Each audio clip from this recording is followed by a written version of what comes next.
Good evening, everybody. Thank you. My name is Sally Whipple. I'm the Executive Director of the Connecticut Democracy Center at Connecticut's Old State House. Don't laugh at me, Matt. And it's really good to have all of you here on this beautiful summer night. We are so happy to have you here. We are meeting in the courtroom of Connecticut's Old State House. This building was the state capital of Connecticut from 1796, just after the Revolutionary War, until 1783 when the new capitol was built. The Amistad trials were held in this room. George Washington and Rochambeau met here for the first time in 1780 on the grounds of this state house before the state house was built. So it's an important building, and this is an important room. So I'm welcoming you to the building, but also I'm welcoming you here tonight for Defiance and Declaration. And I think we've got a really fun program in store for you. I have to say, I do remember the bicentennial. My mom made me a red, white, and blue outfit, probably with a simplicity pattern. And I had red, white, and blue striped socks. And I had a friend named Amy, who was my best friend, and Amy believed then that red, white, and blue was one color, and it was her favorite color, and she still believes that. So the bicentennial was a lot of fun. One of the best things, though, that came out of it, that I didn't know about till years later, was that the state published a series of Revolutionary War monographs, little short booklets done by excellent historians that explored Connecticut's role in the Revolution in great detail. You can still find those books in used bookstores. You can find them online. Some of them are digital. And I invite you to try to find those books. They are well worth the hunt because they provide for you a really good sense of Connecticut's role in the Revolution, and that role was not small. You don't really learn that growing up, that Connecticut played such a big role in the Revolutionary War. Reading those books many years ago convinced me that Massachusetts did not own the Revolution, and I will always believe that. Connecticut played a huge role for a small state, and we as Connecticutans really need to know that, and we need to honor that. And that's what tonight is all about. We hope that this night will bring that message forward, Connecticut's importance during the Revolutionary era. And we hope that all of you will carry that message forward when you leave here tonight or after you've watched this online. I want to give you an idea of what to expect tonight. We have already heard beautiful period music from Richard Franklin Donahue, and we'll hear more spirited songs bringing the feeling of Revolutionary era to life, and we hope you'll sing along. In fact, we require you to sing along. We've even put the words out for you.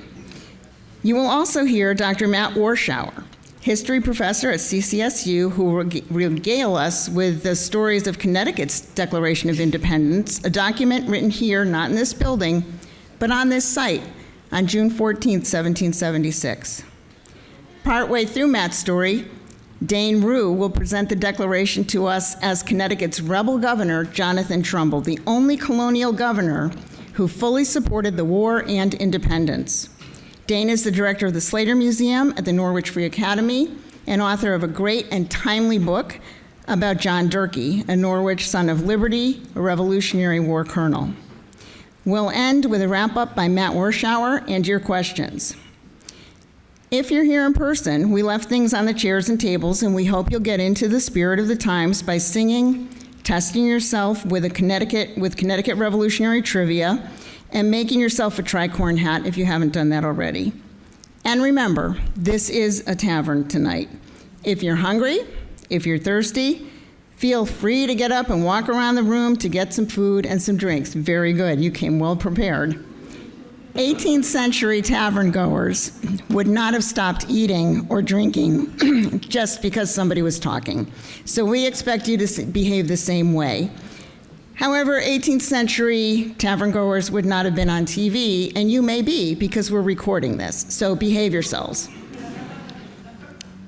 After this program is over, we invite you to go upstairs where we have an original Gilbert Stuart portrait of George Washington, among other things. That portrait was done for the state of Connecticut shortly after George Washington died, and it is very impressive to see it. And if you're not interested in seeing a great portrait of George Washington, we also have a two-headed calf upstairs, so you won't want to miss that. And also, tonight, when it gets dark, and for the next 5 days, the old State House will be lit inside and out with red, white, and blue. So we hope you'll come by and see that this week.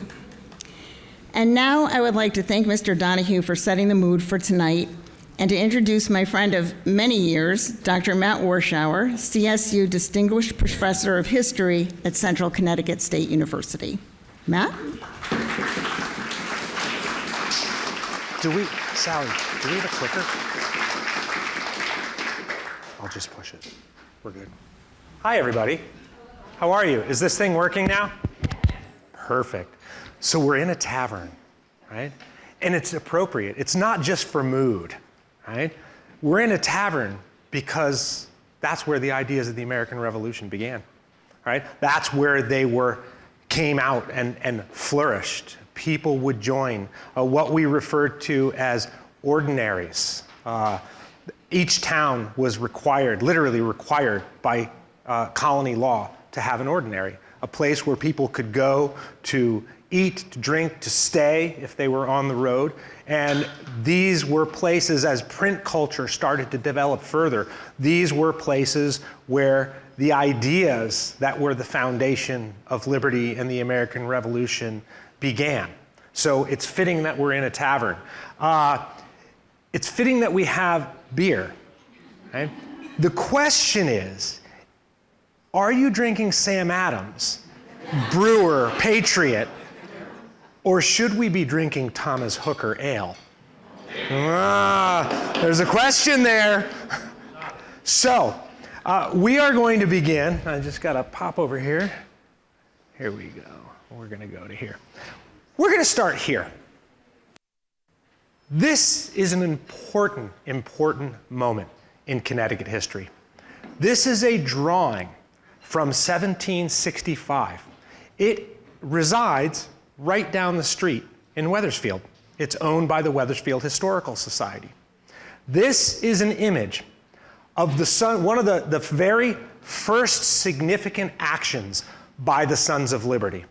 And I remember I said 1765 because the Sons of Liberty developed in response to the Stamp Act, the passage of the Stamp Act, this moment in which Britain decides we've now figured out a way where we can exact tax money from the colonies, rather than regulating trade, which never worked because Americans, we don't like paying taxes and we're more than happy to smuggle or bribe or cheat in some way to get around them all, right? So they decide that they are going to pass a Stamp Act. Okay? And I'll show you a slide of the Stamp Act in a moment. But what the Stamp Act does is it generates such tremendous opposition throughout the colonies that a few really important things happen. One, you get the development of the Sons of Liberty, right? And these are largely men who are in favor of this patriot cause, of pushing back against the crown. In 1765, we are not in the midst of independence, talk of independence. This is about protest. This is about protest from too much monarchical power, too much power from Parliament. So that's one of the things that occurs at this time period. One of the other things that happens is you start to get the development of committees of correspondence. The colonies actually start to speak to one another. Right? Prior to that, these colonies had really, largely, they just sort of did their own thing. Unless there was business going on, there wasn't necessarily a big reason for Connecticut to associate with Virginians. Right? We dealt with people from Massachusetts and New York because we did a lot of business with them. We dealt with Rhode Island because we sent all the heretics there. Right? Sorry if you're from Rhode Island, but it's true. Right? So this moment in time, a good 10 years more before the Declaration of Independence is released, is a moment of turbulence. It's a moment of people finding their voices. And in 1765, their voices carry them here. Right? This is so important because this is a scene of the Sons of Liberty. The newspaper tells us they are 500 to 1,000 strong, all carrying clubs, staves, right? The staves from barrels, right? All to intercept a man by the name of Jared Ingersoll, the man who has decided that he will be the tax collector for the stamp collector for the colony of Connecticut. A very, very bad career choice for him. They meet with him on the road. He is riding up from New Haven on his way to Hartford to meet with the governor and the General Assembly to talk about how are we going to implement this Stamp Act. And they meet him in Wethersfield. And they stop him and they say, no, you're not going anywhere. And they repair back to a tavern. And they have 2 to 3 hours of conversation with him. Ingersoll's a lawyer. He figures he can talk his way out of this. It doesn't work. By the end of that 2 hours, they convince him, no. You need to resign. And you need to do it publicly. And you need to fill out your resignation right here. And then they walk him outside, and he has to shout 3 times, liberty and property, liberty and property, liberty and property. He said, can I go to Hartford now, please? And they say, sure, we'll join you. Because they're not going to let him renege on what he's done. And I know I got a lot of this from your article, so thank you, Dane. He wrote a fantastic article about this. So they go up to Hartford, and they force him to read the resignation again, and again cry out liberty and property. And from that point on, the Stamp Act in the colony of Connecticut is over. This is the first concerted action on behalf of the Sons of Liberty. And so here you have the original stamp that is affixed. The stamp is affixed on all paper goods, newspapers, all legal documents, even playing cards, right? And so this is the colonial version of the Stamp Act, that it means death, and this is the time of tarring and feathering. This is our friend Jared Ingersoll, right? And so, we hear about tarring and feathering, and we always give a little bit of a snicker, right? But this was not funny stuff. This was deadly serious stuff. This is getting stripped down to nothing and having hot pine pitch poured on you, and then, a handful of feathers thrown on you. It was painful, and people underwent really, really severe burns. This was not, the Sons of Liberty were many things. Mild was not among them. Okay? So here is a gathering.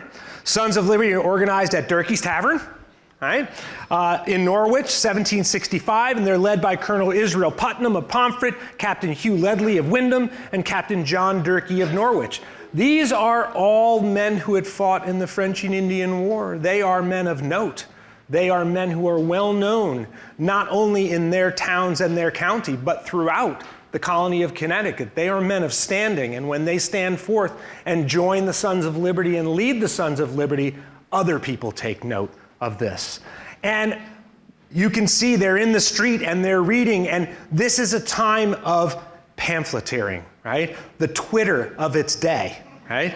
But the pamphlets were longer than the minimal characters we could use in Twitter. And so here is a perfect one, the Connecticut Current, and I want you in particular. So this is the Connecticut Current. We know that the Current is the longest continuously published newspaper in the United States. It's founded in 1764, 1 year before the Stamp Act controversy comes, and it is without question an outspoken patriot newspaper. And it is not just widely read in Connecticut, it is widely read throughout the colonies. Right? And so here you have the Connecticut Current. I want you to notice this symbol in the masthead here. This is the British coat of arms.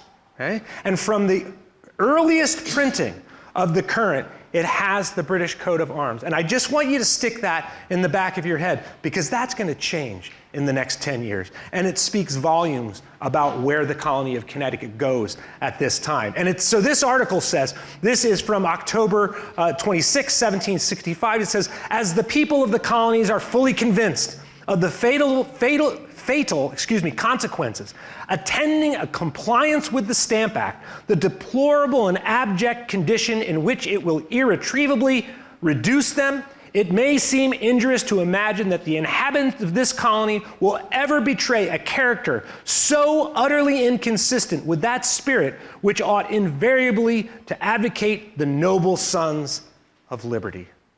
Right? This is the feeling that's developing in the colony of Connecticut. And so this is the age of effigy. Not only do we tar and feather people, but we create effigies of them. I'm actually a huge fan of effigies. Right? A few people know this about me. So here's our friend Jared Ingersoll. And here is Jared Ingersoll. And choose any number of towns in eastern Connecticut over a very short period of time in that summer of 1765, where they create effigies of Ingersoll, hang him from trees, and then ultimately light those effigies on fire. But they do more than that. We're a family colony, right? We like to bring the kids and get them involved. So we have the kids doing a sort of ring around the rosy under the effigy, saying, there hangs a traitor, there's an enemy to his country. Right? You got to get the family involved, right?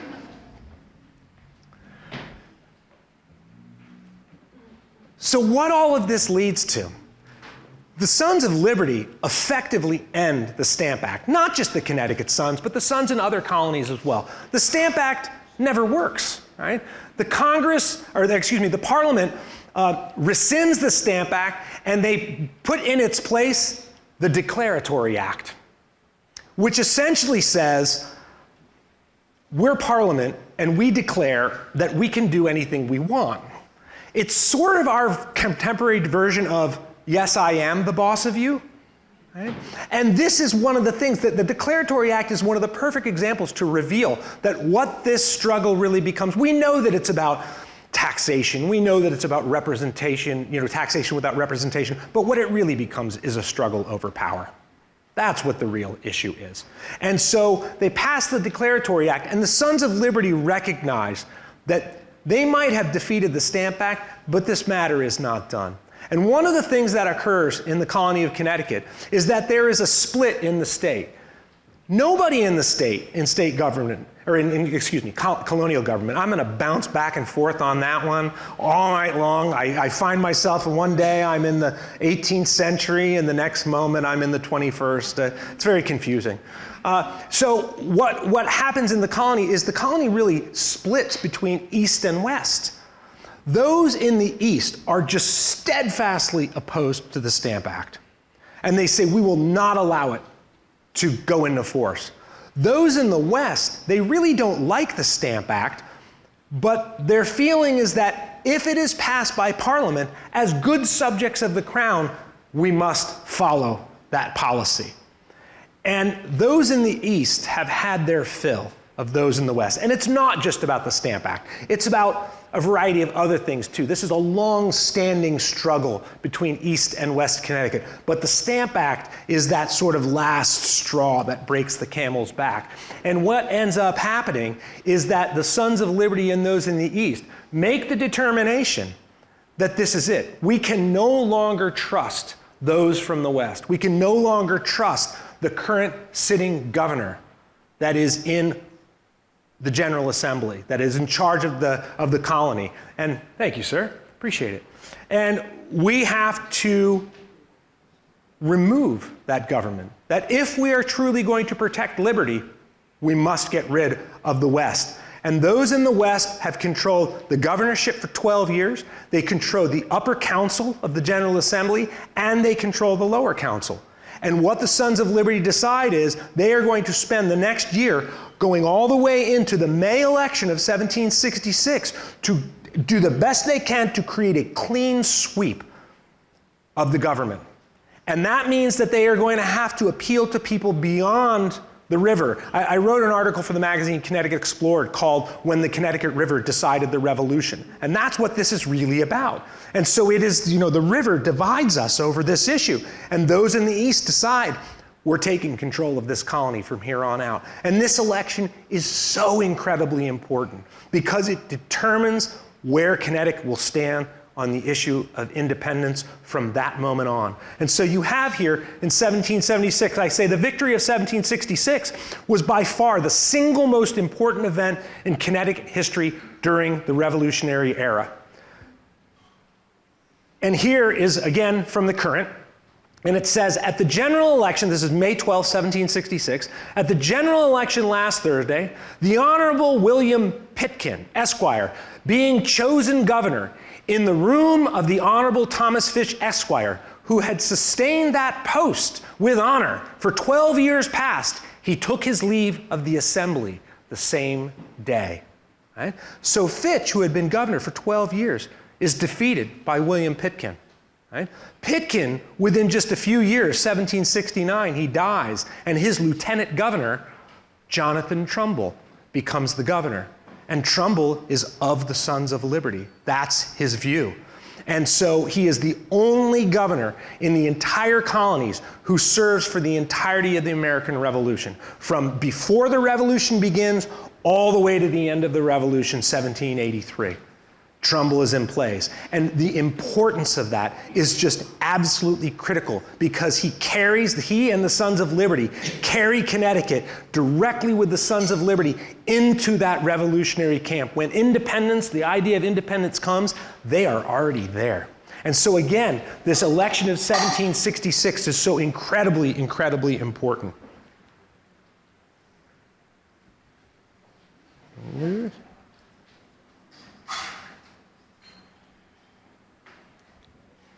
Well, it's on.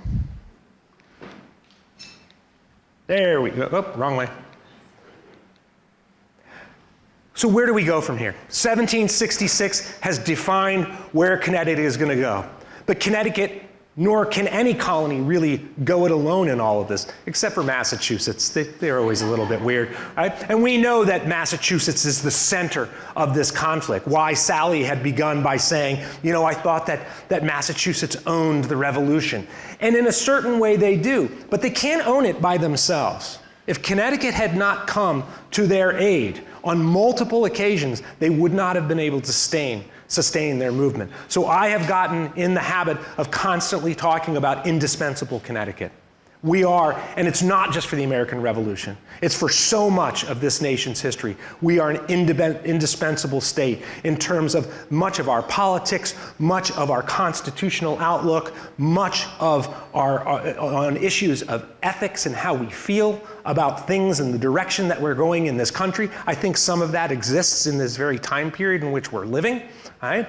And so I say the true significance of Eastern Connecticut's control of the colony's government can be seen during the critical months between the Boston Tea Party and the outbreak of fighting at Lexington and Concord. Connecticut is preparing for what they know is going to be coming. And so the really next critical moment, of course, is the Boston Tea Party. When all of that tea is thrown off of those 3 ships into Boston Harbor. And I always love throwing this fact out, and I'm curious if anybody knows. Anybody know how much tea they throw into the harbor?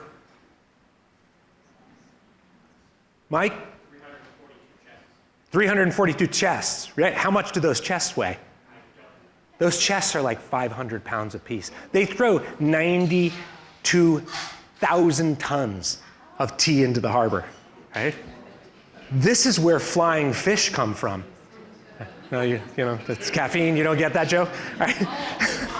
Okay, yeah. You gotta be quick in these, right? Okay? So, this is a tremendous amount of tea, and it makes a statement. It's privately owned tea by the East India Tea Company, and what comes in response to that are the Intolerable Acts. And the Intolerable Acts are, from the American perspective, that these acts are intolerable. They close the port of Boston. They shut down the government of Boston. And a whole series of things to punish Massachusetts, and in particular, punish the Bostonians. Who starts supplying Boston with food after their port is shut down? Connecticut does, right? We're in a position to do that. When it goes all the way to Lexington and Concord, the shot heard round the world, what colony sends 3,700 men in a fast march up to Cambridge to support the Bostonians? Connecticut does, right? Who ends up provisioning most of the army that's up there? When George Washington arrives in Cambridge and sees the various troops there, he looks at the Connecticut troops and goes, wow, those guys seem to be really well organized. Where'd they get all the food?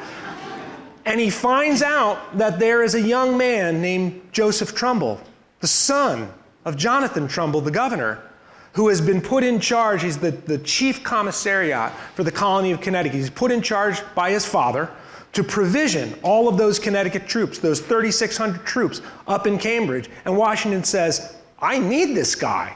He writes to the Continental Congress and says, I am nominating Joseph Trumbull to be the commissariat for the Continental Army, a position that Trumbull serves in for the next couple of years, and because there's politics everywhere, he steps away from it. But even the next commissariat is a Connecticut guy, right? So again, the importance of this small state is, and this is where it gets tricky, because are we independent? Are we not independent? So I could go back and forth between colony and state all night long, right? So, let me just go back and here again the current, and again look at the masthead. It says, Americans, forever bear in mind the Battle of Lexington, where British troops, unmolested and unprovoked, wantonly and in a most inhumane manner, fired upon and killed a number of our countrymen, then robbed them of their provisions, ransacked, plundered, and burnt their houses. Nor could the tears of defenseless women, some of whom were in the pains of childbirth, the cries of helpless babes, nor the prayers of old age confined to beds of sickness appeal their thirst for blood or divert them from the design of murder and robbery. Can we say that Ebenezer Watson had a certain flourish? That perhaps he was expanding what had occurred? I have yet to read an actual account of Lexington where there was a woman in childbirth in front of the British troops going, no, please stop, liberty, liberty. But Lexington and Concord, we know, becomes this shot heard round the world. Why? Because it's the beginning of an independent republic. It's the beginning of what becomes our democracy and our nation through the Declaration of Independence. It is the first stone in the pond. It spreads out throughout the world over the next 250 years to these very days that we're in now, where countries are fighting for their own independence and their own liberty. To date, there are more than 120 different countries or peoples of a region who have utilized the Declaration of Independence to cry out for and argue for their own inalienable rights and for their right to choose their form of a government. And you all know that today, that democracy is challenged around the world, quite literally challenged around the world. Perhaps there is no more fitting moment to commemorate this idea of liberty and what the Declaration of Independence means than at this moment, not just in our own country's history where there are so many challenges and troubles, but in world history where there are so many challenges and troubles. So, we come next to this gentleman, Thomas Paine, the pamphlet that changes everything. Here is Common Sense, addressed to the inhabitants of America on the following interesting subjects. And Paine puts out in 47 pages. We have gotten to the end of 1775, and Americans are still not clear on the direction that they want to go. There are plenty of people who want to have a restoration of the relations with the crown, that this will all work out. We can reconcile and we can figure this out. Thomas Paine, in his pamphlet, ends that idea. It's published on January 10th, 1776, and it spreads like wildfire. Within 6 months or so, there are 500,000 copies that are produced in 25 different editions, printed in multiple different languages, because even back then, America is a polyglot nation made up of immigrants from all over the world. Right? And so Paine speaks to them and says, it is time to separate. This is the moment. And this is what turns the tide. Right? And he says in this, he says, everything that is right or natural pleads for separation. The blood of the slain, the weeping voice of nature cries, 'tis time to part. The authority of Great Britain over this continent is a form of government which sooner or later must have an end. Okay? The current becomes incredibly important in all of this because on February 19th, 1776, Ebenezer Watson writes to his readers and says, I'm taking this opportunity to print Thomas Paine's pamphlet in a series of the Hartford Courant. And at this time, the Courant is a weekly. He prints a section of Common Sense every single week for 4 weeks, starting February 19th. He is the first newspaper, or the Courant is the first newspaper in the colonies to do this. So Watson is absolutely at the forefront of this movement and trying to push the issue of independence. And remember that the Courant is widely read, not just in Connecticut.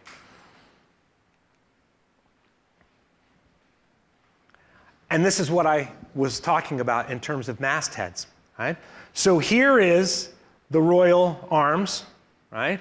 This is September 4th, 1775. And just so you know that the Connecticut Courant or the Hartford Courant is completely digitized, right? So we have access to it digitally, which is really helpful for historians. I went through, and I'm glad that it was a weekly at this time, because I went through and I read every single issue from 1775 all the way through 1776, right? And transcribed most of them. So I'm really glad it was a weekly. Well, on October 2nd, this is from October 2nd. On September 11th, he removes the seal, and suddenly the masthead of the Courant looks like this. This one is from October 2nd because the one from September 11th was just illegible. We couldn't see it, so I'm just giving you another example of it. So look at the difference. Look how sparse the masthead is. And then on December 18th, he changes the masthead again, makes the Connecticut Courant larger, puts an Hartford Weekly Intelligencer underneath it, and then we go to January 29, 1776, and look what's there. The Connecticut State Seal, the 3 grapevines.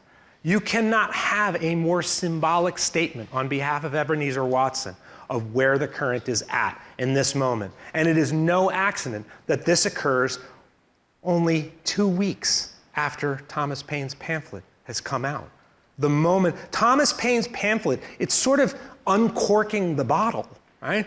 The pressure had already existed. There were already people who wanted independence, and Thomas Paine releases that pressure and allows people to come out in favor of independence. And Ebenezer Watson jumps on top of this very, very quickly. And I just find it striking and incredibly important. And I'll tell you, it's easy to throw this up for January 29th, and we've got a great image of it. It happens to be wonderfully legible.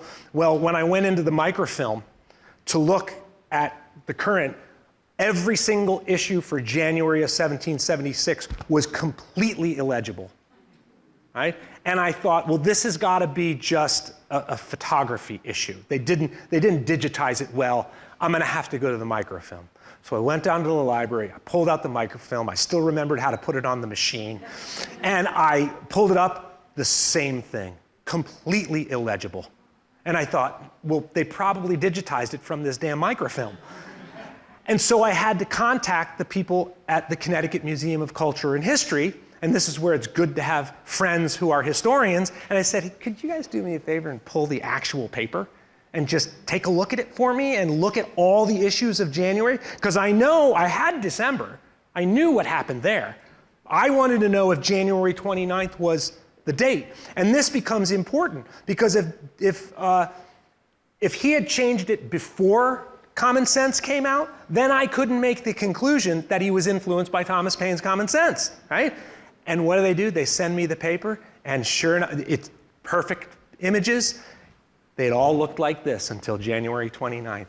So just a little bit about historical methodology, because I think it's interesting, right? And in the same issue of February 19th, in which he puts out Thomas Paine, Ebenezer Watson writes this: "America alarmed. Hark! What's this we hear? The alarm of war. The drums beat. The trumpets sound to arms, to arms, to arms. Liberty waves her flowing banners in the air and calls on her sons to attend her standard, erected against oppression, fraud, and tyranny, and the black catalog of her foes." That's not mincing words, my friends. Those are fighting words. And so we know where we're going to head. And so then finally, for this section of our evening, John Adams to his good friend James Warren, May 20th, 1776, he says, "Every post and every day rolls in upon us independence like a torrent." Pauline Maier, the historian Pauline Maier, has researched this and has found that there were upwards of 90 statements advocating declaration that were sent to the Continental Congress. It was sent by colonial legislatures, it was sent by towns, it was sent by local committees. And so Adams recognizes this. It's coming in like a torrent. And then what does it result in? June 7, 1776, Richard Henry Lee, a Virginia delegate to the Second Continental Congress, puts forth the very first formal resolution in the Continental Congress. Resolved that these united colonies are and of right ought to be free and independent states, that they are absolved from all allegiance to the British Crown, and that all political connection between them and the state of Great Britain is and ought to be totally dissolved. And this is when the Continental Congress goes bonkers. And they organize 3 committees immediately. One is to form a committee to write a declaration. One is to form a committee to look for alliances, foreign alliance. One is to form a committee to consider a system of government for the United Colonies. The ball is rolling. The ball is rolling. That was good, man. That was good. Thank you. That was very informative. Gotta have a little theater. You sounded great. You looked great. Came out really good. Thanks, man. I like a little theater.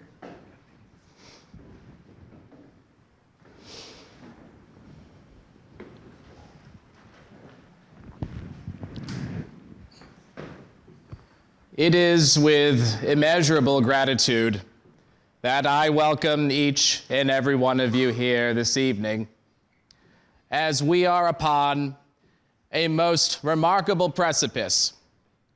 At present, I have been advised by my dear friend and most honorable representative in the Continental Congress that has gathered in Philadelphia, the Honorable Mr. Sherman is with us this evening.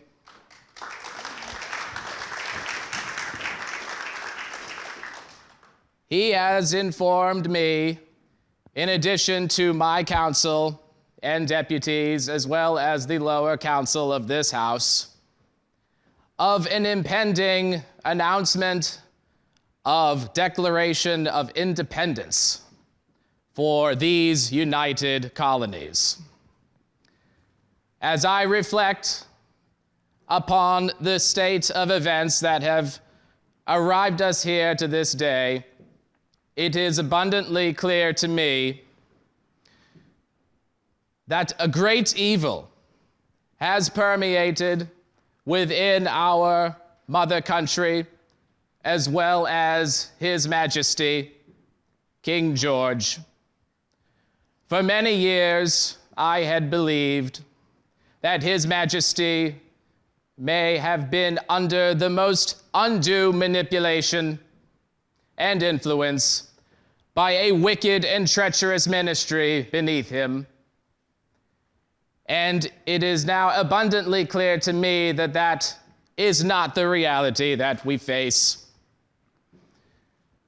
It is abundantly clear to me that the only solution to this crisis that we face is total and complete separation from the Kingdom of Great Britain.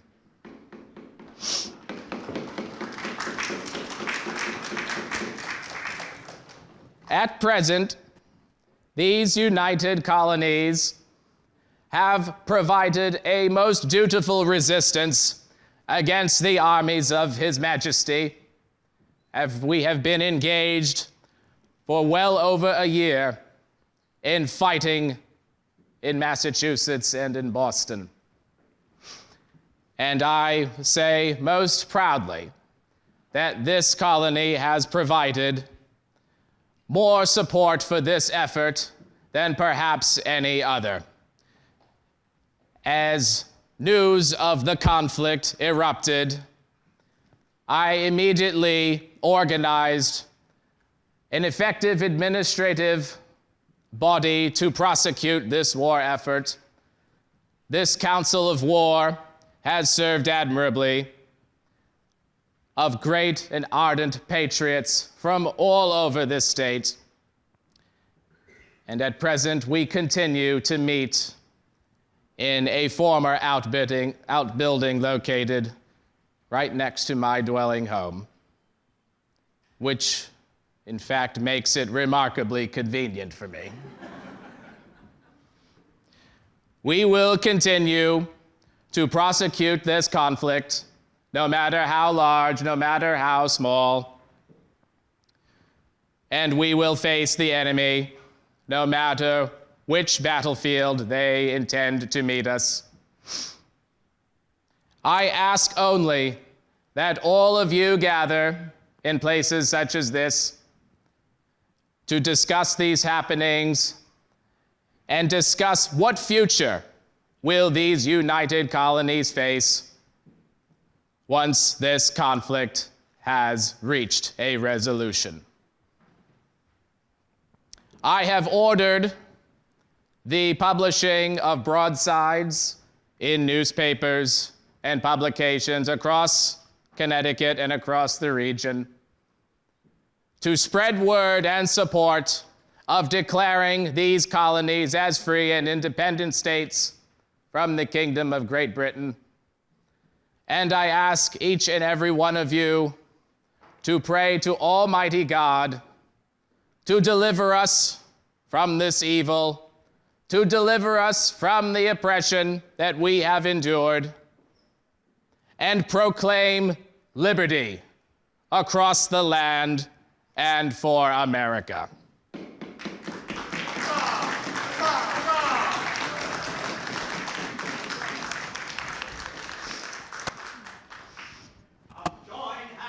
And brave Americans all, and rouse your bold hearts at fair liberty's call. No tyrannous act shall suppress your just claim, or stain with dishonor America's name. In freedom we're born, and in freedom we'll live. Our purses are ready, steady, friends, steady. Not as slaves, but as free men, our money will give.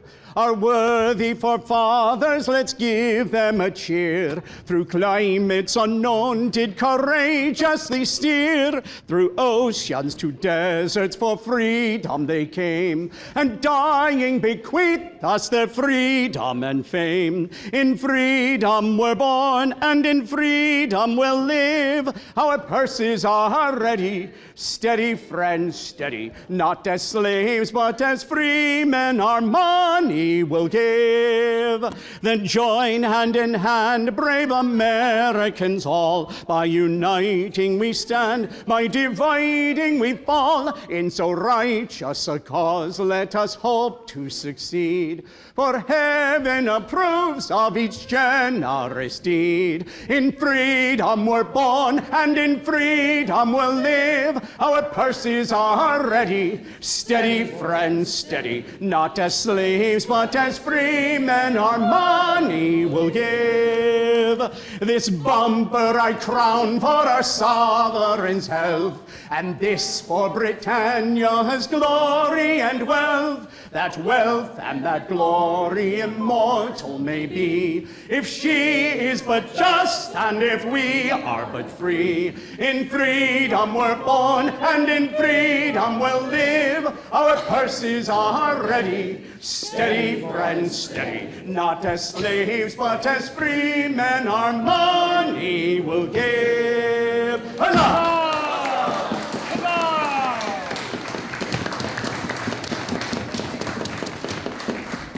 Well, good evening, and thank you for having me as a guest at the Warschauer Tavern.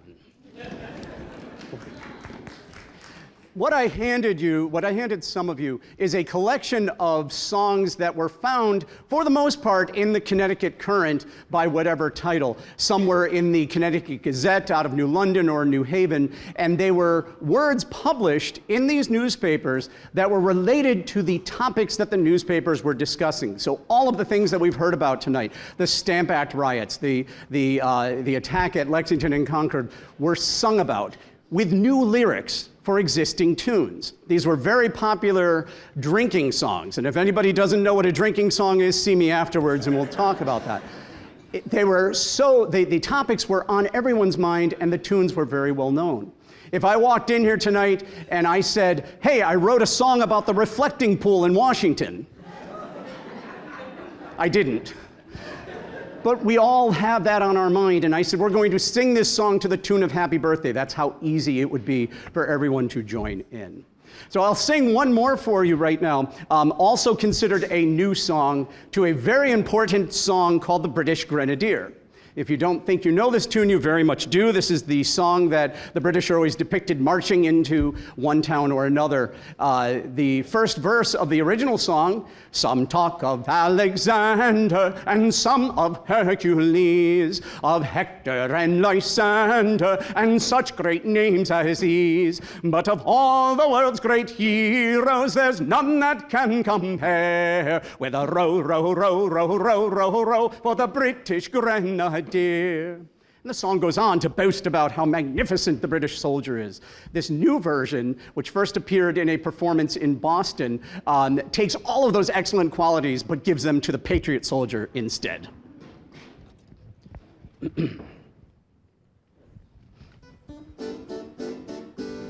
That seat of science, Athens, and Earth's great mistress, Rome, where now are all their glories, we scarce can find their tomb. Then guard your rights, Americans, no stoop to lawless sway. Oppose, oppose, oppose, oppose, my brave America. Proud Albion bowed to Caesar and numerous lords before, to Picts, to Danes, to Normans, and many masters more. But we can boast Americans, we never feel our pride. Huzzah, huzzah, huzzah, huzzah for brave America.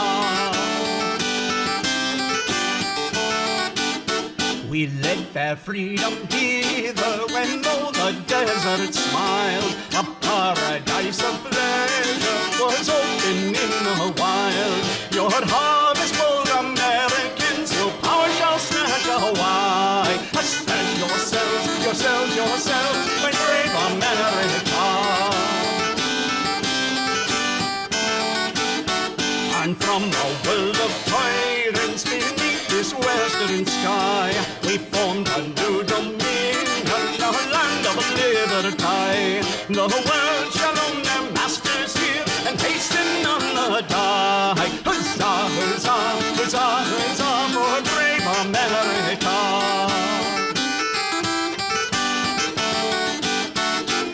lest this maid incline and throw her ballast over me. Let hosts of heroes cluster who scorn to wear a chine, and blast the venal sycophants who dares outrise their cry. Preserve, preserve, preserve, preserve my brave America. Lift up your hearts, my heroes, and swear with proud disdain. The wretch that would enslave shall spread his snares in vain. Should your enemy all her force, we meet them in the right, and shout and shout and shout and shout for brave America.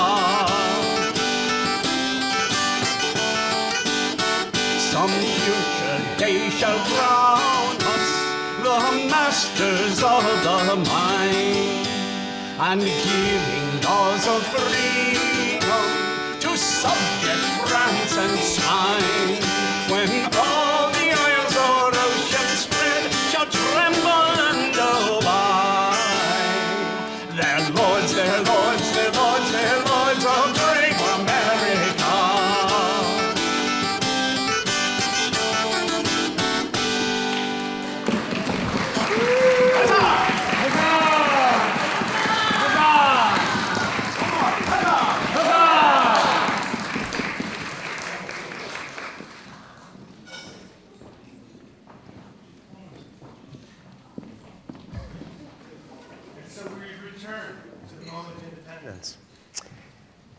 If you have not already done so, before you leave this evening, please come over to the table over here, and there are pamphlets on the article that I wrote about Connecticut's Declaration of Independence. Did any of you know that Connecticut had its own Declaration of Independence? All right? A very few of us. You watch yourself, young man. Let me ask you this, and you have to be honest. How many of you have read the Declaration of Independence? Okay. Do you know that only 42% of Americans have read the Declaration of Independence? And yet we all have some sense of ownership of it and some sense that we understand what liberty is and what liberty should be and who has the right of liberty. And the odd thing is, we often, as Americans, we embrace liberty, but we want to control who has it. All right? It's an interesting paradox in our society's history, because the liberty within the Declaration of Independence has, for the last 250 years, become expansive, meaning it didn't belong to one single group. We know that the Declaration of Independence, largely, when it's written, it really belonged to white Anglo-Saxon Protestant men, right? But it's become so much more than that, right? And I think we have to remember that. So if you have never read the Declaration of Independence, or even you have read the Declaration of Independence, read it again.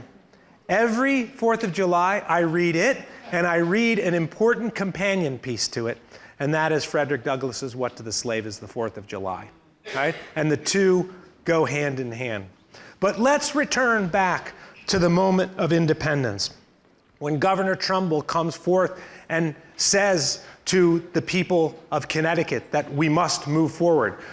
When Richard Henry Lee puts forth that resolution on June 7th, word of that gets to Connecticut incredibly quickly. The long spring session of the General Assembly of 1776 had just ended on June 8th. Governor Trumbull immediately calls the Assembly back into emergency session, and they arrive on this very site where we're sitting and congregating today on June 14th. Okay? And here is the actual preamble, and we're going to see that a little larger. This is the preamble to Connecticut's Declaration of Independence.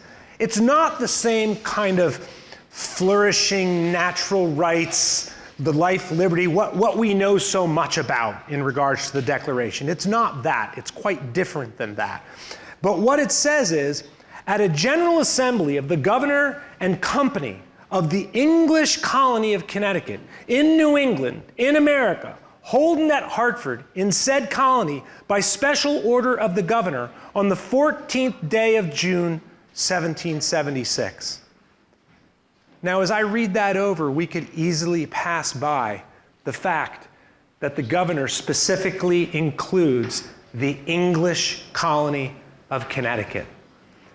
They put that in there. There can only be one reason that they include that, because by the end of this document, they make it clear that they will never be the English colony of Connecticut again. And Connecticut, in formal documentation, never refers to itself as an English colony after this document. So this is really, I think it's important that they phrase it in exactly this way. Here is the actual document. It's in beautiful script. We can't really determine who was the author of it. I think they already had some ideas put together in order to put this together as quickly as they did. They must have had something written previously. I haven't found anything that shows or proves that, but that's my inclination, that's my instinct. But they produce this. They get it all done in June 14th, and then they unanimously pass it the very next day on June 15th, and they send it down to the Connecticut delegates who are sitting in Philadelphia in the Second Continental Congress. And so let's compare it. This is the interesting part. I had told you earlier that the language of liberty had been around in newspapers, in letters, in songs. These ideas and this language permeated the colonial era. And it was spoken of in taverns. Those who couldn't read, and we should understand, Connecticut's population was amazingly literate at this time. Most adults could read. And so they are reading this in the taverns. Perhaps you didn't have a subscription to the Connecticut Current, but you could go to your local tavern and a copy would be there. Perhaps you didn't have a copy of Thomas Paine's Common Sense. You could go to the tavern and it would be there. And someone would be willing to read it aloud to everyone. So again, this language permeated, and I want you to see this comparison. So the Declaration is set up in a variety of ways. It's got an introduction, and then it's got this famous preamble that says, we hold these truths to be self-evident, that all men, have inalienable natural rights, among them life, liberty, and the pursuit of happiness. Then the document goes into the list of grievances. And the way that Jefferson put it together is very, very clever. And it is that every section starts with he, pointing at the king. He did this, he did this, he did this. Connecticut doesn't do it that way, but the language is still the same. And this is interesting. So Jefferson says, he has abdicated government here by declaring us out of the king's protection and waging war against us. Connecticut's declaration says, the crown's arbitrary actions at length have declared us out of the king's protection. Exactly the same idea. He has plundered our seas, ravaged our coasts, burned our towns, and destroyed the lives of our people. Connecticut says, the king has proceeded to invade said colonies with fleets and armies to destroy our towns, shed the blood of our countrymen, and involve us in the calamities incident to war. Jefferson says, he is at this time transporting large armies of foreign mercenaries. Connecticut says, the king had engaged foreign mercenaries against us and are evidently and strenuously seeking our ruin and destruction. Jefferson says, we have petitioned for redress in the most humble terms. Our repeated petitions have been answered only by repeated injury. Connecticut says, humble refers to humble, decent, and dutiful petitions for redress. Jefferson says that we are appealing to the supreme judge of the world for the rectitude of our intentions. Connecticut states that we are appealing to that God who knows the secret of all hearts. Jefferson says that we are now absolved from all allegiance to the British crown. Connecticut says that we declare the United American Colonies free and independent states, absolved from all allegiance to the King of Britain. And if you remember what Richard Henry Lee wrote in his resolution, that's it right there. So again, a sharing of the language, a sharing of the ideas. Jefferson says, we may now contract alliances. Connecticut says, we are allowed to forming foreign alliances. Jefferson finishes with a firm reliance on the protection of divine providence. Connecticut says, the king had compelled us to use such means as God in his providence hath put in our power for our necessary defense and preservation. And then at the end, we add, and also that they move and promote as fast as may be convenient a regular and permanent plan of union and confederation of the colonies for the security and preservation of their just rights and liberties and mutual defense and security. This last part is important. It doesn't appear in Jefferson's declaration. It did appear in Richard Henry Lee's proposal, his resolution to the Congress, and in fact the Congress acts on it by creating a committee to explore this. Connecticut, as far as historians know, is the only colony that moves forward and says, hey, we need to have a form of government that aligns with our future security. We need to have a league that combines all of these colonies together for our own defense and self-protection. But what's interesting about this is Connecticut, in a following line, says, but don't think that any form of confederation is going to tell us how to run our colony, right? Because we like the way that we do things here, and don't think you're going to run us. This is very interesting, because if you know the early period of American history and government after the Declaration of Independence, we create the Articles of Confederation, the first form of government for the United States. And we give it no power. Right? It's got no chief executive, no taxation power, no ability to regulate trade, no national judiciary. It is an incredibly weak form of government. And if you think about where the colonies have come out of with this concern for liberty and the power of Parliament and the king, they don't want a powerful government. So they create a tremendously weak one. And it doesn't work. And we go through a period of about 13 years that we know as the critical period, when the government is just not functioning. And we ultimately decide to form a more perfect union. And we pass the Constitution, 1787, it's ratified by 1789. The last piece of information I will share to you that I think is really unique to Connecticut and interesting. In the aftermath of the Declaration of Independence, virtually every single state very quickly gets rid of their charter from the crown, and they write their own state constitutions. Connecticut doesn't. We continue to operate under our 1662 charter. Why? Because our charter has incredible freedom. We are allowed to run our colony the way that we want. We have really very, very little interference from the crown. We get to choose our governor, we get to choose our upper council, we get to choose the General Assembly. We have remarkable control over what goes on. And as a result, we don't write a new state constitution. We operate under the 1662 charter until 1818, right? That tells you a lot about Connecticut, and that it is satisfied with and confident in its own governmental system. So it's not until 1818 that we change. Right? So to conclude this, the way that I've started to think about this is, one, I think that Connecticut is the indispensable state. I think we are so incredibly important to this revolutionary period and to many other periods in Connecticut history. But I've also come to think, as Jefferson, not so much the author of the Declaration of Independence as he was the scribe. Right? He's taking a lot of other people's ideas that are out there and he's putting them together, and he's a brilliant writer. He's a brilliant writer. And in fact, when the Committee of Five meets and decides to create this document, they say to Franklin, you should write it. You're the senior member here. And Franklin, at this point in his career, he's incredibly well known, and he says, I don't really like people editing my work. So no, I'm not going to do it. And Jefferson turns to John Adams and says, you should really do it, Mr. Adams. And Adams says, you write 10 times better than I do, and people don't like me. You're well-liked, you should do it, Mr. Jefferson. And so Jefferson becomes the scribe of the Declaration. He becomes this conduit for the thinking and the philosophy and the ideas of the revolution.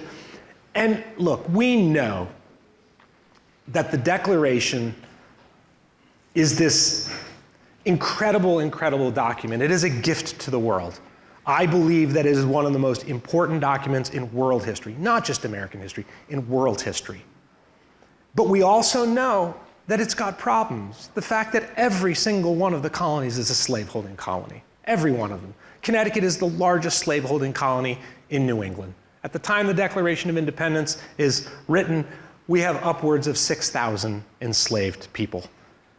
All right? So there are paradoxes in American history.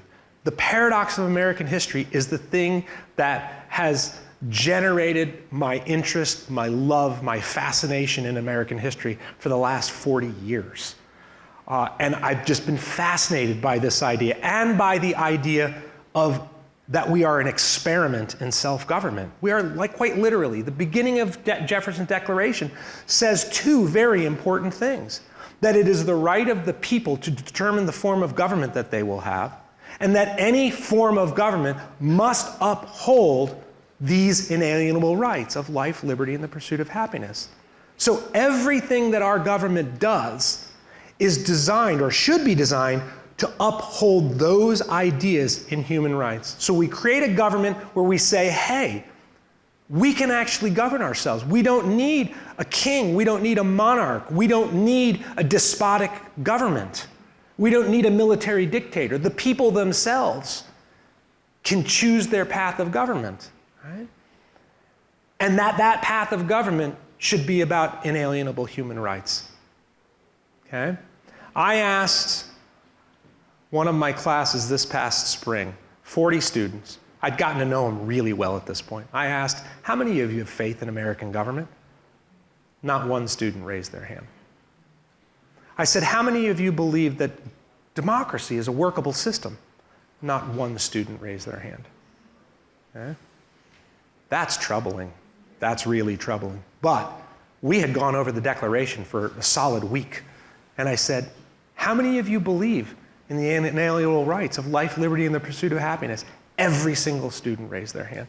I said, how many of you believe in the essential human dignity of every person? Every student raised their hand. So at the time of the American Revolution, one of the symbols of this time period was the creation of liberty trees, the planting of liberty trees, as someplace in the town to be a symbol of what we were all fighting for.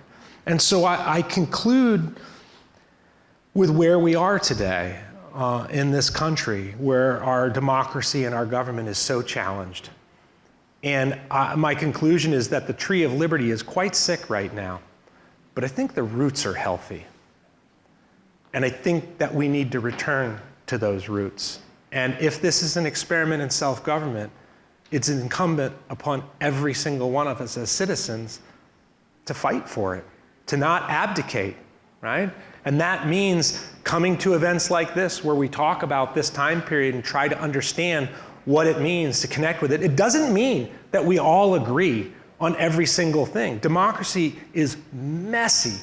Winston Churchill said democracy is the worst form of it. He said, oh, democracy, what a terrible system of government, except for all the others, right? We have not got this down perfectly. It's an experiment that continues. And that experiment requires the people to be engaged. It requires a sense of virtue. And virtue from this colonial time period means that we don't just consider ourselves. When they talk about life, liberty, and the pursuit of happiness, happiness is not just, oh, I'll do whatever makes me happy. I have liberty and I can do whatever I want and you can't tell me you're not the boss of me. That's not what they meant. In happiness, they meant a civic happiness, a personal improvement that embraced virtue, that was based on tenets of a variety of different religions. Do unto others as you would have them do unto you, right? Love thy neighbor. This was all a part of what they meant by civic virtue. We've lost that. That's what's missing, I think, most in this country today, right? And so we have to think about this. This is not just a celebration that we're embraced in. We're not just here for entertainment, though we should be entertained and we should celebrate. But we're commemorating. We're commemorating something. And that means that we're thinking about it. We're really thinking about it. And we're walking away from an event like this and we're letting these ideas roll around in our heads a bit, and we're spending a little bit of time and we're doing a little bit of reading. So, your homework is to read the Declaration of Independence, to read Frederick Douglass's What to the Slave is the 4th of July. If you've never read it, it is a remarkable document. Douglass was brilliant. And finally, I would like you to read George Washington's farewell address. If you've never read the farewell address, you are going to be shocked when you read it, because it literally defines the moment in which we find ourselves today. All right? So, I am happy to entertain any questions, ideas, thoughts, questions. Professor, I'm curious, can you include in your discussion here where that city down south needed this and all this? I mean, they have that little thing called fundamental orders. So in the context of things, I'd love to hear that perspective in addition to it. I'm sorry, could you say it again? The fundamental orders, how this fits into that experiment down New Haven with theocracy. I think the fundamental orders fit perfectly. Fundamental orders are up here, right? They're here, not New Haven, right? This is John Hooker coming down. So, the first colony in Connecticut, really the very first colony, is the Old Saybrook Colony, 1635. And then we have Hartford, Wethersfield, Windsor. They come together and form the Connecticut Colony in 1636. The fundamental orders, which are a sermon preached by John Hooker, 1639, what is so important about the fundamental orders, it is arguably the first written constitution in the history of the world. And what Hooker and the other people who come to Connecticut and they agree upon these fundamental orders is this idea that we are creating a system of government that has a specific structure to it. So if you read the fundamental orders, you will see two very specific things. A very, very specifically outlined structure of what Connecticut government looks like, right? Down to how many representatives they're going to be and how towns are representative and when the, how the governor is selected, when the meetings of the assembly will join together. I mean, they spell it all out, but they also outline who is going to be allowed to participate in this government, and the fact, and this is where really the democracy comes in, but then they also state that this is going to be a theocracy, right? This entire government is devoted to Congregationalism, to Puritanism, to the Congregationalist conception of God. And so Congregationalism from this point until 1818 with our Constitution becomes the established religion of the colony of Connecticut and remains that when we become a state all the way up until we write the 1818 Constitution and disestablish the Congregational Church. So the real importance of the fundamental orders is this first statement about creating a system of government that is in fact chosen by the people. This is the first time that it's occurred. So again, there is precedent, and this influences other places. Right? And I just want to add, Mr. Sherman, thank you for your service, sir. I'm curious to know how many of you know that Roger Sherman is the only one of the Founding Fathers, out of all of the men who served in the Continental Congress, the first, the second, the third, he is the only man to have signed all four of the most important founding documents in the history of Connecticut, right? Or in the history of the nation, excuse me. He signs the Association, which is the agreement among the colonies to boycott British goods, to not buy or utilize British goods. He signs the Declaration of Independence. He signs the Articles of Confederation. He signs the United States Constitution. Sherman was not a grandstander. He wasn't out leading and in front and making a lot of noise, but he was placed on some of the most important committees in the Continental Congress, and he did the work behind the scenes. Jefferson said of Roger Sherman, I don't believe that Roger Sherman has ever said a foolish thing in his life. All right? So, right? Sir, So we all know Sherman, Connecticut, but we don't know anything about Sherman. That's got to change. It's just got to change. You had a question or comment? Okay. Actually, yeah, the June 14th date is that why Flag Day is June 14th? Oh, I don't think so. Flag Day is a national holiday.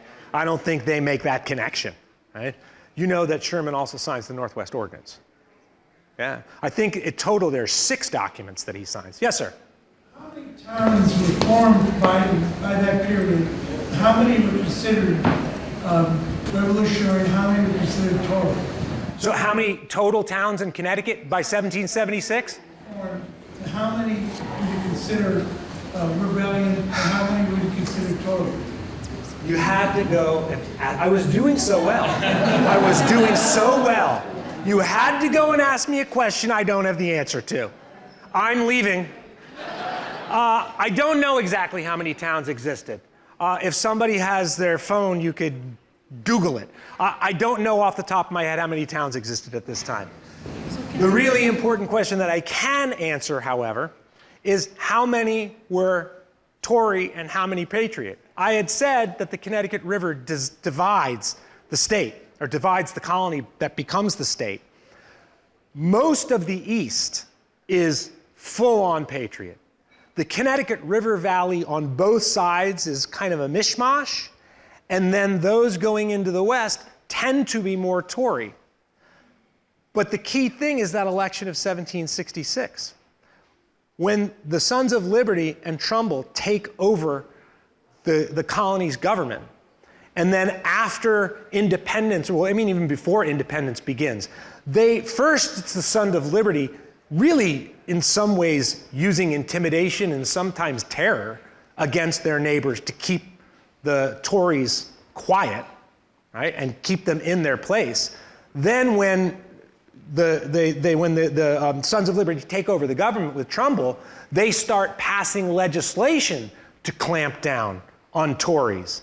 And so the point is, there are plenty of Tories in the colony and in the state of Connecticut, but they don't do much, right? Because they don't have the ability to do much. And this becomes remarkably, remarkably important. And again, aligns with the issue of why Connecticut is so indispensable in this period. You know, we think of ourselves as between Boston and New York, right? But now think about that. The British are in Boston. They've got complete control of the city until Ethan Allen and Henry Knox bring all those cannons from Fort Ticonderoga by oxen and wagon, dragging them all the way through the winter, through the Berkshires, all the way to Boston, and basically in a night or two, they put them up on the heights looking down on Boston. And the British go, oh my. And they leave. They just get on their ships and leave. And where do they go? New York. Right? So New York becomes critical. And Western New York, and it's just, this is the amazing thing. As much as things were one way back in the day, they are still that way today. The western portion of our country, especially Fairfield County, is distinctly tied to New York, right? To New York's culture, to New York's economy. That's the way it was then, that's the way it is today. And so what's so important about this is there is potential for the British in New York to impact the western part of Connecticut and potentially split the state, right? And they in fact attempt to do it. How many of you heard of the Battle of Ridgefield? Right? The Battle of Ridgefield is 1777. Lord Tryon, the governor, the royal governor of New York, writes directly to the king and says, I want to lead troops I want to use provincial troops, meaning American loyalist British forces, and I want to land on Long Island Sound. I want to march up in all of these provision depots that Connecticut has, located all over the state. One of them is in Danbury.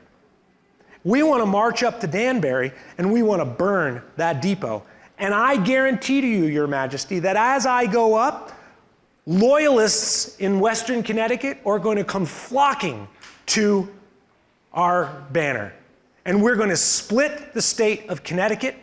And now imagine if that had happened. if Connecticut had been split and they had to fight an internal war, right? In many, many of the colonies, New Jersey, there are more Revolutionary War battles in New Jersey, over 600 than in any other colony or state in this period. The South, North Carolina, South Carolina, it is literally a civil war that is occurring there. What if that had happened in Connecticut? Would Washington and Rochambeau have met here? Right? Would the provisions that we were able to provide to his army been provided? Would we have been able to set up an encampment in Ridgefield? Right? None of that, or in Reading, excuse me. None of that would have happened. Again, so important. So in the Battle of Ridgefield, they have no problem, the British have no problem marching up into Danbury. They set fire to the depot. It's their return to Long Island Sound that becomes the problem. Because by that time, word has gotten out, and soldiers and militias from all over the state are descending upon what we know today as Route 7, and they are taking shots at the British, and they do real damage to the British Army. This is, and I only learned this at our conference, in the 1776 conference in this past March. Keith Marshall Jones is an historian of Ridgefield. He's the president of the Ridgefield Historical Society. He gave a talk on this. I didn't know any of this history 5 months ago. Right? And he's the one who explained all of this and said just how important this Battle of Ridgefield is. It is the single largest British army that the British have put in the field so far in the American Revolution, all designed to divide this state. Right? And it's the last time that they send any one of their armies as far inland as they did into Connecticut in 1777. Right? They never attempted again. Connecticut is not split because we clamped down on the Loyalists so hard. Right? And I will just add that a portion of the Ridgefield battlefield has just been put up for sale, a very important part of that battlefield. The town of Ridgefield just recently approved putting forth a certain amount of money for that. They still need to raise additional funds, but that's ongoing. I think that's a really interesting thing for our state. The last thing I'll add for this is two of my friends who do a lot of research at the state library have been digging into court records for the colony in the state of Connecticut during this time period, and they have found literally thousands of examples of the state of Connecticut confiscating Tory property during this time period. And the way that they go about doing it is, Connecticut is so efficient. They go, listen, we're gonna take your property. You have been outspoken, you're not a patriot, you don't deserve any rights. What's yours is now the state's.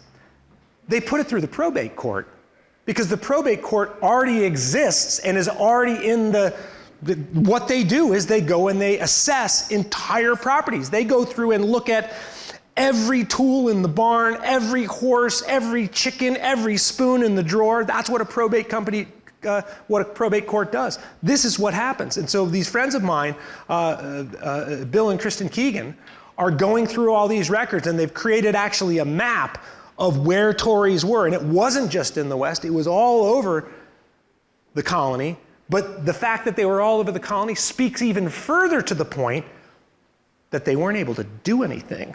Because Connecticut, if that turnover in government hadn't happened in 1766, we'd be talking about a completely different story. So that was, I'm a professor, it was a long-winded divergence. I'm sorry, please.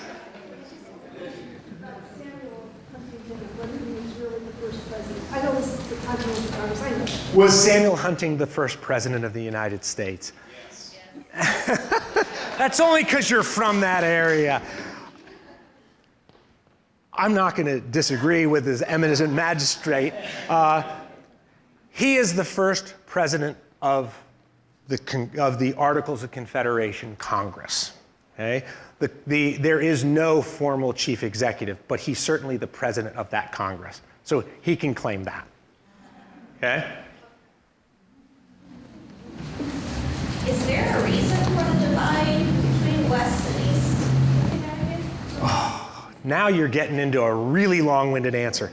I'm going to make this very brief. Yes, there absolutely is. And it stretches back. Part of it is the economic thing that I have already talked about, that New York is connected to to New York in a lot of ways. There's also a huge religious component to it. Eastern Connecticut tends to be more pure Congregationalist, whereas there are a lot of Anglicans, which is the Church of England, the official Church of England, and they are in the western portion of the colony, and they are regularly, people in the West are regularly doing business with the Royal Colony of New York. So they've got relationships, business relationships and cultural relationships. They know many Anglicans, whereas those in the East have been taught that Anglicans are the spawn of the devil. Right? So there's a real religious, so there's an economic component to it, there's a serious religious component to it, and then the last piece of it is there were really big arguments over land. Right? If you look at Eastern Connecticut is bottled up. You've got the Atlantic, you've got Long Island Sound, and you've got the Connecticut River, and you've got Massachusetts. There is no room for growth there. In the West, they've got much more open territory that hasn't all necessarily been settled, and we are claiming territory. Our charter says we have territory from coast to coast, right? Now, we don't know it's all the way to the Pacific, but at least to the Mississippi. So Eastern Connecticut decides, well, we want to take advantage of this part of the charter too, and we claim land in northern central Pennsylvania. Yeah. Well, no, that's a different area. That's New Connecticut, and we actually hold on to that territory. This is territory that the Easterners claim they want it. There are people from Eastern Connecticut who are actually in central Pennsylvania doing battle with Pennsylvanians there, and it just turns into a complete mess, and the people of the Western Connecticut, they never support it, so that's another aspect of it. The Articles of Confederation Congress ultimately rule that Connecticut doesn't have that territory, and this is really a time where most of the colonies have a free-for-all and are trying to get land. So my basic, in a nutshell, there's a variety of things that creates this separation, and it goes all the way back into the 1730s. Okay? Sir? Is Governor Fitch considered a Tory? Do we know what part of the state he came from? I don't think that Fitch was considered a Tory, no, but he was amenable to following the laws passed by Parliament, and that's what the people of the East could not abide. And so they removed him for that reason. I've never read anything that says that Fitch was a Tory. Okay? Okay. Thank you all so much for coming.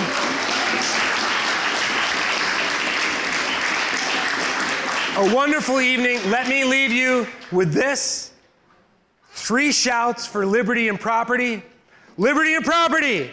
Liberty and property. Liberty and property. Thank you all so much.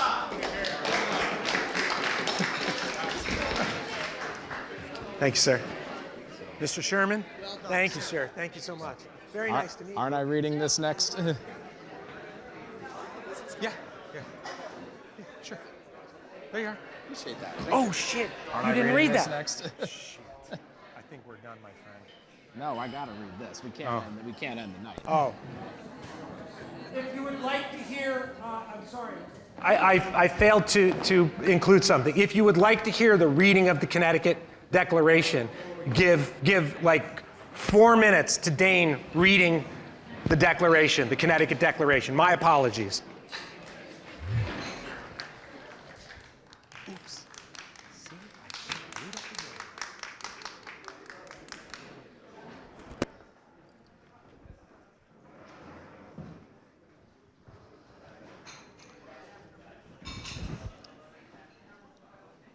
On this day, in the month of June, in the year of our Lord, 1776, whereas the King and Parliament of Great Britain, by many acts of said Parliament, have claimed and attempted to exercise powers incompatible with and subversive of the ancient, just, and constitutional rights of this and the rest of the English colonies in America, and have refused to listen to their many and frequent, humble, decent, and dutiful petitions for redress of grievances and restoration of such their rights and liberties, and turning from them with neglect and contempt to support such claims after a series of accumulated wrong and injury, have proceeded to invade said colonies with fleets and armies to destroy our towns, shed the blood of our countrymen, and involve us in the calamities incident to war, and are endeavoring to reduce us to an abject surrender of our natural and stipulated rights, and subject our property to the most precarious dependence on their arbitrary will and pleasure, and our persons to slavery, and have declared us out of the king's protection, have engaged foreign mercenaries against us, and are evidently and strenuously seeking our ruin and destruction.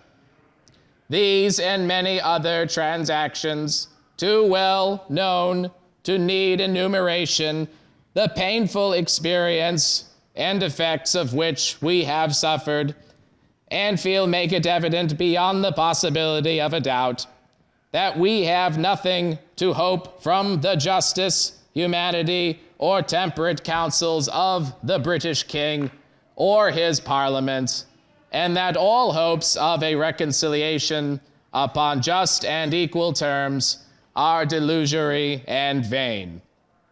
In this state of extreme danger, when no alternative is left us but absolute and indefinite submission to such claims as must terminate in the extreme of misery and wretchedness, or a total separation from the King of Great Britain, and renunciation of all connection with that nation, and a successful resistance to that force which is intended to effect our destruction.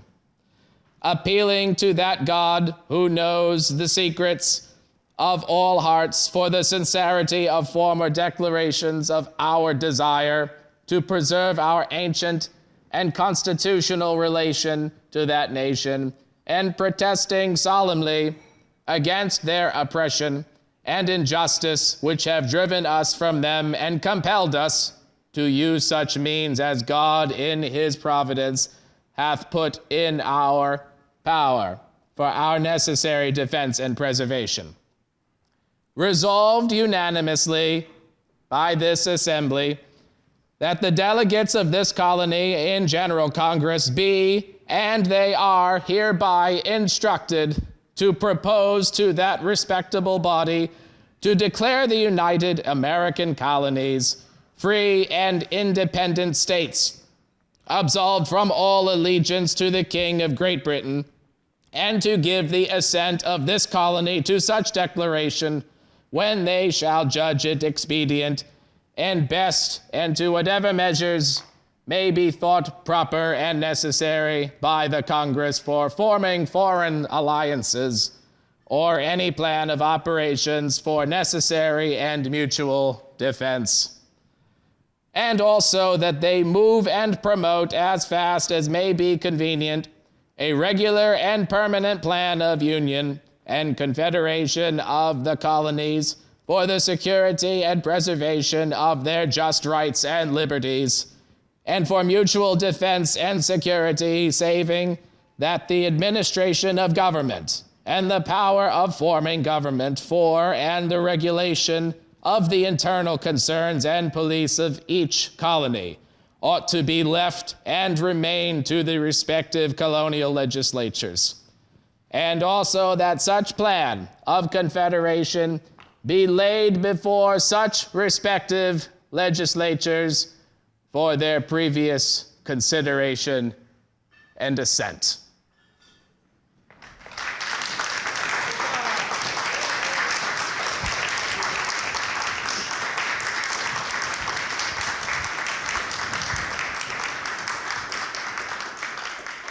May God bless this great land. God bless the United States of America.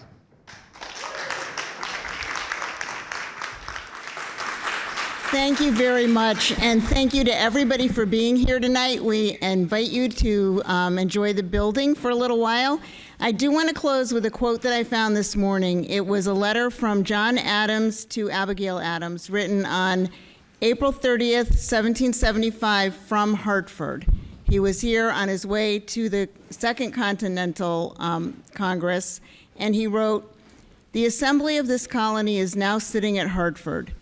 We are treated with great tenderness, sympathy, friendship, and respect. Everything is doing by this colony that can be done by men, both for New York and for Boston." And I think that is John Adams saying, boy, Connecticut, you're doing a great job. You are indispensable. Thank you, everybody.